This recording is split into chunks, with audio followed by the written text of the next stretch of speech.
Muy bien, hoy vamos a estar compartiendo la palabra de Dios en la Epístola Universal de Santiago, en el capítulo 1, versículo 13, que dice así la palabra de Dios: cuando alguno es tentado, no diga que es tentado de parte de Dios, porque Dios no puede ser tentado por el mal, ni Él tienta a nadie. Muy bien, vamos a estar hablando entonces del pecado, ¿sí? Esta palabra tan usada en la palabra de Dios, en la Biblia, y vamos a estar viendo realmente qué significa primero el pecado y las diversas, o principalmente las tres fuentes que tientan al hombre a pecar. Entonces, la palabra pecado, hay diversos términos para pecado en la palabra de Dios. Podemos leerla como iniquidad, maldad, etc. Es decir, son con unos matices, son con matices de significado, ¿no? La definición bíblica de pecado viene del griego anomia, que significa rechazo del principio mismo de la ley o de la voluntad de Dios. Ahora, cuando nosotros vamos a la palabra en la primera epístola del apóstol Juan, capítulo 3, versículo 4, dice así la palabra de Dios: todo aquel que comete pecado infringe también la ley, pues el pecado es infracción de la ley. ¿Qué nos está diciendo acá la palabra en la primera epístola del apóstol Juan? Fíjense en una versión que se llama NBI, se lee en ella, en este mismo versículo, lo traduce como ilegalidad, que en realidad tendría que decir alegalidad, es decir, sin ley. Es decir que acá este versículo nos está dando a entender, haciendo ver, que el pecado no es solo la mera infracción de la ley, sino que es el rechazo de la voluntad de Dios, el vivir a espaldas de Dios, la disposición mental y volitiva, es decir, de nuestra voluntad, que lleva al pecador a hacer la propia voluntad en oposición a la de Dios. De acá viene la palabra, la distinción, entre pecado y transgresión, que la transgresión la tomamos como una infracción de un mandamiento conocido que nos da Dios. Ahora, en el Nuevo Testamento, fíjense, quería recordar esto también, que no haya transgresión a la ley no quiere decir que no haya pecado. Los hombres desde Adán a Moisés no transgredían la ley porque no había ley, y sin embargo pecaron.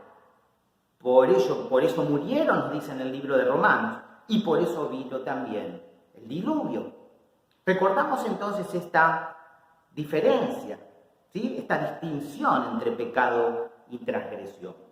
En el Nuevo Testamento, la palabra pecado viene de amartía o amartia, que es la desviación de un curso recto, cruzar o esquivar un límite, transgresión, distorsión moral, errar al blanco. Se toma entonces como pecado el principio o fuente de la acción o un elemento interno productor de acciones. Cuidado, un elemento interno productor de acciones. Hay una disposición.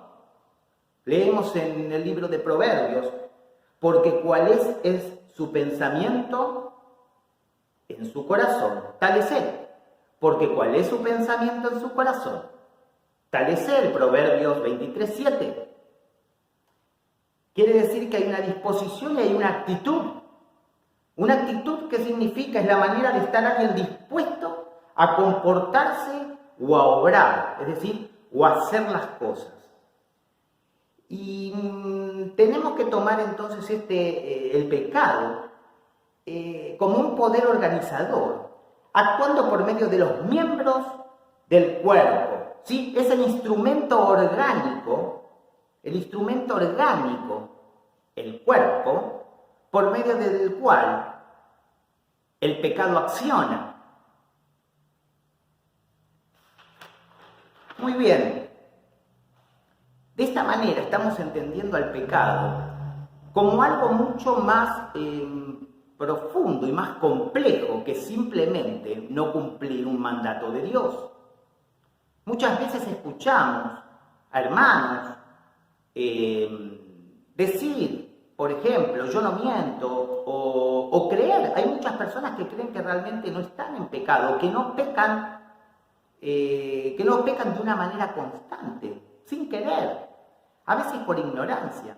Pero esto nos tiene que hacer recordar que atendiendo a esta complejidad del pecado, esto que se trata de una disposición, hay una actitud, hay un interior de la persona cristiana, aún los que estamos en Cristo, donde es el motor a partir del cual surge el pecado. Si nosotros leemos Santiago, en el capítulo 1, versículo 14, dice: sino que cada uno es tentado cuando de su propia concupiscencia, es decir, de sus propios malos deseos, es atraído y seducido.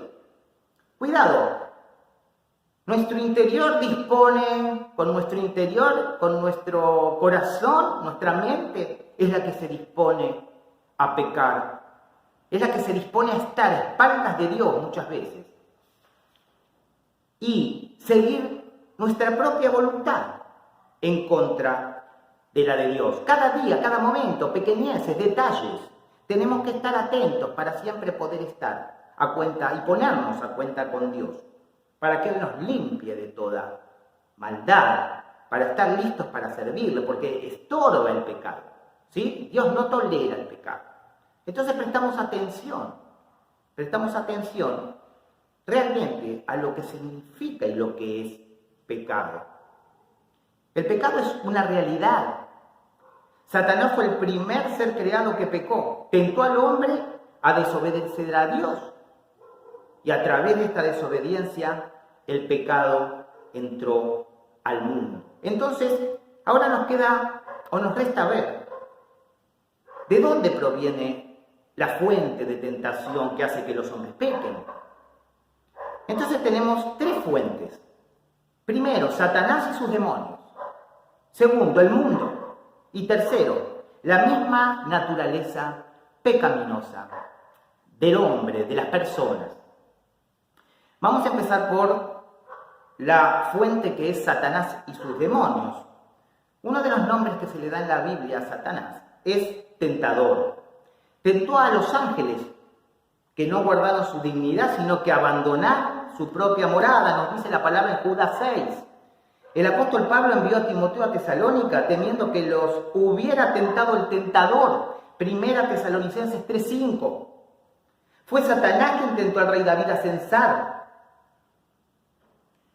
Censó al pueblo, recuerdan David, en Primera Crónicas 21, versículo 1. Y esto desagradó a Dios. Pero Satanás, dice la palabra, se levantó contra Israel e incitó a David a que hiciese censo en Israel. Fue el diablo quien tentó a Ananías y Zafira para que mintiesen a los discípulos referente al precio de la venta, recuerdan, de la heredad. Y la palabra dice: y dijo Pedro, Ananías, ¿por qué llenó Satanás tu corazón para que mintieses al Espíritu Santo y sustrajeses del precio de la heredad? Lo está diciendo en el libro de los Hechos, capítulo 5, versículo 3. No cabe duda que una de las fuentes de tentación para el hombre, para las personas, es Satanás y sus demonios. Y en general tienta a las personas a todo lo perverso y malo. Fíjense lo que dice en 1 Corintios 7:5. No os neguéis el uno al otro, a no ser por algún tiempo de mutuo consentimiento, para ocuparos sosegadamente en la oración y volver a juntarse en uno, para que no os tiente Satanás a causa de vuestra incontinencia. 1 Corintios capítulo 7, versículo 5. No cabe duda que el enemigo está realmente acechando, porque lo vamos a leer en la primera epístola de Pedro, capítulo 5, versículo 8. Dice así la palabra de Dios: sed sobrios y velad, porque vuestro adversario el diablo, como león rugiente, anda alrededor buscando a quien devorar. Atentos, ¿no? Entonces, nos manda a estar sobrios y velad, es decir, ser cuidadosos. Nos manda a ser prudentes. Nos manda a que estemos atentos. Nos manda a estar alertas, despiertos, porque nosotros tenemos que saber realmente y estar siempre con la conciencia de la acechanza del enemigo en nosotros. Al diablo se lo llama calumniador también. Ultraja y maldice a los creyentes. Busca oportunidad para acosar al creyente con tentación, persecución y desánimo. Siembra discordia. Acusa a Dios ante los hombres y a los hombres ante Dios. Hará todo lo que le sea posible para sacar al cristiano de su comunión con Cristo, así como del servicio cristiano. Cuidado, Muchas veces algunos sentimos desánimo, pensamos: ¿qué pasó? ¿Me pasará algo? ¿O estaré pensando algo? Y bueno, no siempre es así. Muchas veces el desánimo lo trae el mismo enemigo. Si nosotros nos vamos a Lucas, al Evangelio de Lucas, capítulo 22, versículo 31. Fíjense lo que le dice el mismo Señor a Pedro. Dijo también el Señor: Simón, he aquí Satanás os ha pedido para zarandearos como a trigo. Atentos, para zarandearos, para probar tu fidelidad. Le está diciendo Pedro, te pidió para probar tu fe, tu fidelidad. Fíjense que después el mismo Señor le dice que él va a orar por él para cuando vuelvas a mí, cuando te arrepientas, cuando... Pedro había tenido un conflicto con los otros, entre todos los apóstoles, a ver quién iba a ser el más importante. Cuidado con esta palabra del Señor. Ese es un ejemplo muy lindo para que seamos cuidadosos. El Señor ahí nos advierte. Y el enemigo acusa todo el tiempo a los creyentes ante el trono de Dios, en un intento por convencer a Dios. Fíjense esta mentalidad perversa del enemigo, de Satanás, porque él trata de convencer a Dios de que nos abandone. Fíjense que él tiene la certeza de que aún puede ser victorioso en algo. No, el Señor, todo está bajo la autoridad del Señor Jesucristo. Ahora, no olvidemos que el príncipe de este mundo, realmente en este mundo, tiene poder. Y tenemos que estar atentos, como dice la palabra, y tenemos que estar alertas y estar muy cerquita de Dios, en comunión con Dios. Porque primera de Pedro 5:8, que leímos hace un ratito, que nos decía: sed sobrios y velad, dice que él anda como león rugiente, el enemigo buscando a quien devorar. Ahora, ¿cómo hacemos entonces? ¿Qué hacemos si está constantemente buscando una presa que somos nosotros? Nos lo da la respuesta en el versículo que sigue. 1 Pedro capítulo 5, versículo 9. Al cual resistid firmes en la fe, sabiendo que los mismos padecimientos se van cumpliendo vuestros hermanos en todo el mundo. ¿Qué nos dice entonces? Ok, el Señor, el enemigo, está dando vueltas para devorarte. Ahora, ¿qué hacemos? Resistan firmes en la fe. No dejen de vivir conforme a la palabra de Dios. A medida que el creyente, a medida que nosotros vamos conociendo la sana doctrina y la obedecemos, la verdad de Dios aumenta. ¿Qué? Aumenta nuestra capacidad para resistir al enemigo de nuestro alma. Efesios 6:17 dice así la palabra de Dios: y tomad el yelmo de la salvación y la espada espada del Espíritu, que es la palabra de Dios. O sea, tenemos que estar leyendo, escudriñando la palabra, porque eso aumenta nuestra fe, escuchando la palabra.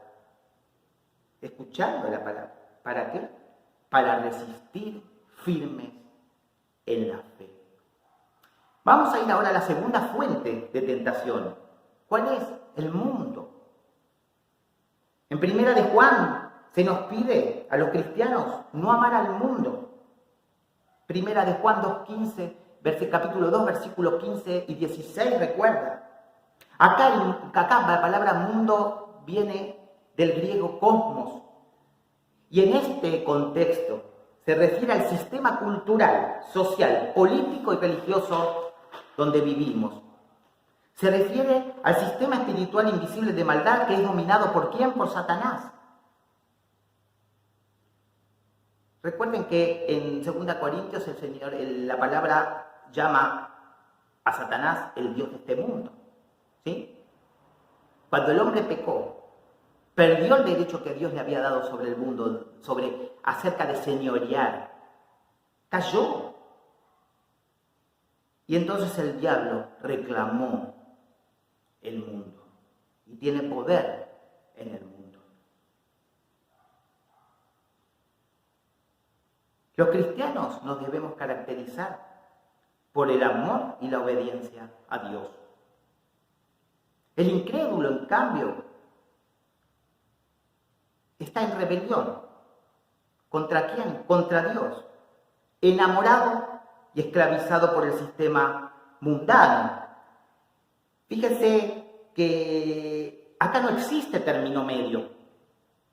Entre estas dos alternativas no existe término medio. Si afirmamos haber nacido de nuevo, ser de Cristo, entonces no debemos amar este sistema en el que vivimos, ya que está diseñado. ¿Para qué? Para que pequemos y nos alejemos de Dios. Este sistema, todo lo que nos rodea, todo, está diseñado para que pequemos y nos alejemos de Dios. Las modas, el afán que se vive, el deseo desmedido por lo material, la música moderna que exalta al hombre en vez de a Dios, las modas que han hecho perder el pudor, la vergüenza, la falsa religión, el ateísmo, algunas filosofías o enunciados científicos que niegan la existencia de Dios y que nos convencen, nos quieren convencer que eso es verdad. Y en general el libertinaje que hoy en día se vive y que impulsa al hombre ¿a qué? A satisfacer los deseos de su carne, los deseos de sus ojos, recuerdan, y la vanagloria de la vida, la vanagloria, una gloria vacía que se esfuma como una niebla. Hoy tenemos que tener muy en claro, cuando en estos tiempos están y se presentan con tanta confusión, tenemos que tener bien en claro los que somos hijos de Dios, los que somos de Cristo, que no somos de este mundo. Fíjense en la palabra de Dios en 1 Corintios, en capítulo 7, versículo 31, dice: la apariencia de este mundo se pasa, es una ilusión. Y si nos vamos al Evangelio de Juan, capítulo 17, versículo 14, fíjense lo que dice la palabra de Dios: yo les he dado tu palabra y el mundo los aborreció, porque no son del mundo, como tampoco yo soy del mundo. Está hablando el Señor mismo. No ruego que los quites del mundo, sino que los guardes del mal. Y en el versículo 17 dice: santifícalos en tu verdad. Tu palabra es verdad. Amén. Fíjense, nos está diciendo que aunque vivimos en este mundo, no somos de este mundo. No debemos compartir sus prácticas pecaminosas, sino que nuestros principios deben ser siempre bíblicos. No podemos ser elásticos. La palabra de Dios es firme, no cambia, no podemos negociar nada. Y hoy en día, más que nunca, que está todo tan confundido, está todo tan distorsionado y cada vez va a estar más distorsionado.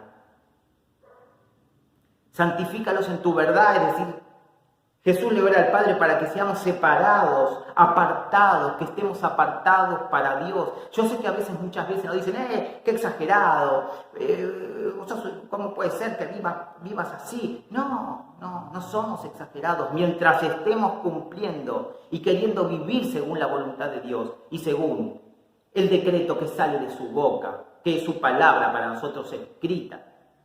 No es así. Debemos vivir cautelosamente, alertamente. Estuvimos viendo dos fuentes de tentación para las personas, para el hombre y la mujer. El mundo y Satanás y sus demonios. Nos queda uno, nuestra propia naturaleza caída, pecaminosa. Es esta fuente la que nos impulsa a pecar, que está ¿en dónde? En nosotros mismos.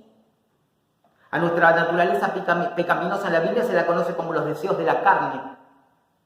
Fíjense lo que dice la palabra. Digo pues, andad en el Espíritu y no satisfagáis los deseos de la carne, porque el deseo de la carne es contra el Espíritu y el del Espíritu es contra la carne.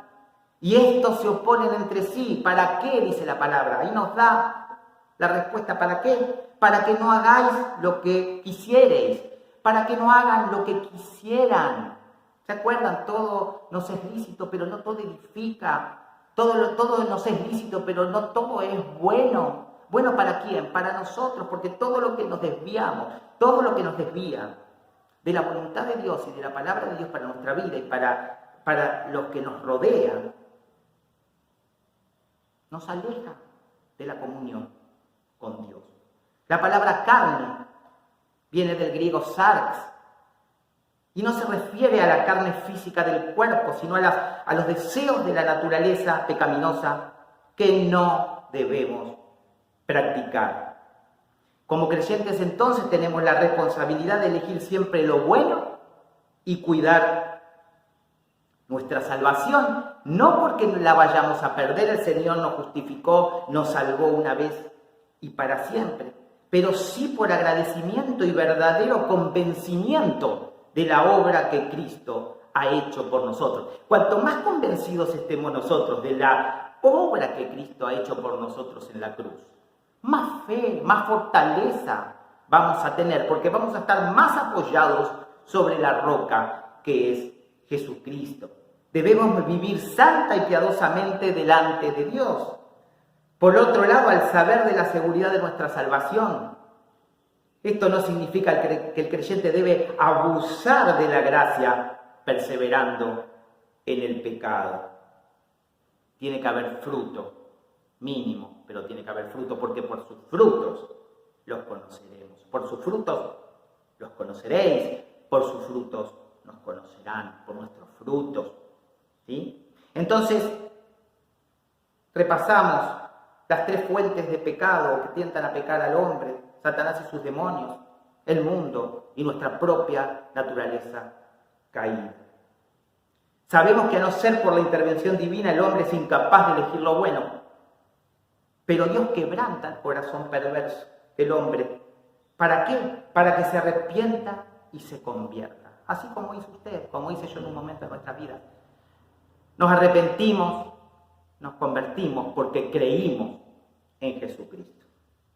Entonces, cuando nos convertimos y nos arrepentimos y somos salvos, el Señor nos da el discernimiento para elegir entre lo que es bueno y lo que es malo por el poder del Espíritu Santo que mora en nosotros. No tenemos excusa. El Espíritu Santo morando en nosotros. El Señor en un momento dice: haremos morada, la divinidad, la Trinidad, morando en nosotros. El Espíritu Santo llevándonos a la verdad de Jesucristo. Si nos lleva a la verdad de Jesucristo, nos lleva a la verdad de la palabra de Dios. Y si tenemos la verdad de la palabra de Dios, entonces el Espíritu Santo nos da la claridad para actuar de una manera piadosa, a partir de un corazón y de un interior regenerado, de un interior nuevo, transformado ¿por quién? Por Dios. Dejamos todo esto entonces para la meditación. Pensemos en lo que estuvimos hablando cada uno y que cada corazón haya atesorado realmente la palabra del Señor Jesucristo, la palabra de Dios, que es lo único que realmente nos puede servir para nuestra vida. Estemos atentos, los tiempos están difíciles, hay mucho conflicto, hay mucha oscuridad. Todo está tergiversado, todo está cambiado, todo es cuestionado, todo es cuestionable. La palabra de Dios no es cuestionada, no es cuestionable, ni debe ser cuestionada. Tenemos que tener la certeza de la verdad de la palabra de Dios y mirar a Dios desde su santidad. Cuando nosotros podemos concebir a Dios, el carácter de Dios, desde su santidad eterna y de su amor eterno y perfecto, nosotros no podemos tener ni una pequeña duda acerca de nada en cuanto a nuestra comunión con Dios y en cuanto a hacer la voluntad de Dios para nosotros. Vamos a orar entonces. Padre Santo, querido Dios, gracias, Padre, por traer palabras, Señor, en este día. Yo te agradezco que me permitiste, Señor, compartir, Señor, tu verdad. Gracias por traerme pensamientos, Señor, que tú hayas preparado, que tú prepares cada corazón de cada persona que va a escuchar, Señor, este mensaje, para que sea atesorada según tu voluntad, Padre, y que sirva, Señor, para que más almas, Señor, lleguen a ti, querido Dios. Nosotros te agradecemos, Señor, por tu Hijo Jesucristo. Sabemos y estamos atentos a las tres fuentes de la tentación que nos hablas. Por eso nosotros queremos andar en tus estatutos, en tu palabra, Señor, y reafirmarnos en la fe, Padre, para seguir, Señor, llevando a la práctica, Señor, tu palabra y dar testimonio, Señor, el testimonio que tú nos pides, Señor, que no solamente te adoremos con los labios, sino de hecho, Padre, sino con todo nuestro ser, con toda nuestra conducta, Padre, porque recordamos que nos están mirando, Señor. Gracias, Padre, por tu Espíritu Santo que nos lleva a la verdad. Gracias por tu Hijo Jesucristo que derramó su sangre en la cruz, Señor, para reconciliarnos contigo. En el nombre santo de Jesús. Amén y amén. Bendiciones para todos.